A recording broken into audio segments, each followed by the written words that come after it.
Halo, nama gue Rama, gue 16 tahun. Gue tinggal di Jakarta dan sekolah di daerah Bendungan Hilir. Ya, sekitaran Sudirman lah. Hari ini seperti biasanya sekolah, belajar, nongkrong di kantin, izin ke WC, padahal ke kantin, goda-godain cewek, aktivitas biasa pada umumnya. Pulang sekolah, pasti nongkrong dulu sebentar, biar eksis dan diakui aja sebenarnya. Gue sekolah itu naik bis, naik angkot, karena nggak dibeliin motor sama orang tua. Mungkin beda sama lolo orang. Gue pulang turun angkot pasti ngelewatin pasar Bendungan Hilir. Kira-kira jam 4 sore lah.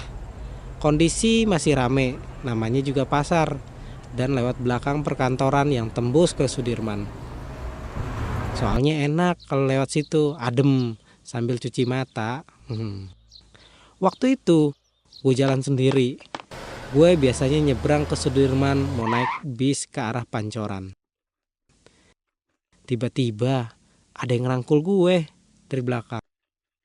Besar harapan gue yang ngerangkul tuh cewek dengan bodi langsing tinggi.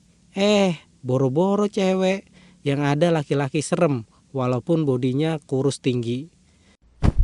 Seketika dia bertanya ke gue, anak mana lo?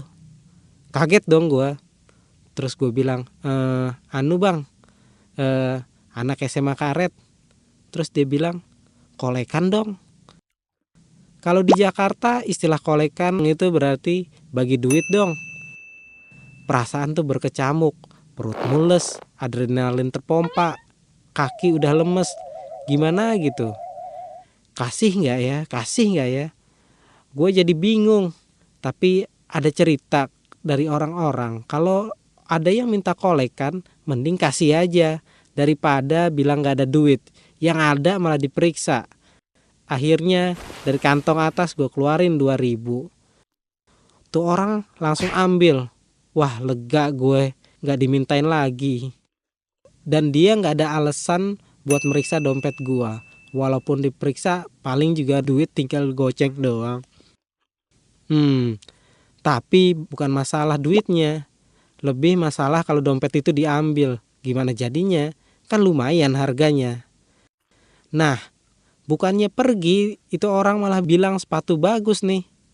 Lah iya, sepatu gua Nike made in Tampur, aka Taman Puring. Kalau di Jakarta nih tempat surganya sepatu KW. Duh, ya kali masa mau disikat juga, bisa nyeker pulang kalau gini. Ya udah, terus gue ulur-ulur waktu. Akhirnya pas lagi jalan dan sambil dirangkul dari kejauhan ada sapam di pos. Cara ini kan dekat Bank Nasional. Gue ngebatin dalam hati, please pak, tolongin gua pak. Lah itu sapam bukannya bantuin gua, malah diem aja. Seolah-olah bukan urusan saya. Buset nih, chicken amat ya. Tolongin kek, apa diusir gitu. Ini sapamnya malah takut juga. Nyebelin. Mungkin dia sapam baru dan gak mau berurusan sama preman kampung sini. Bisa jadi dia takut dikeroyok.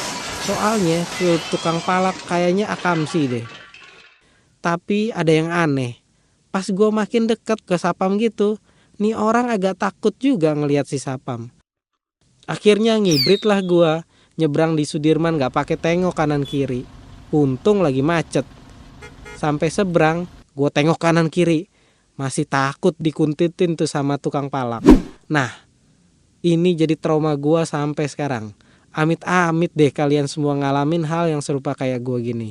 Usahain kemana-mana bareng sama temen lo.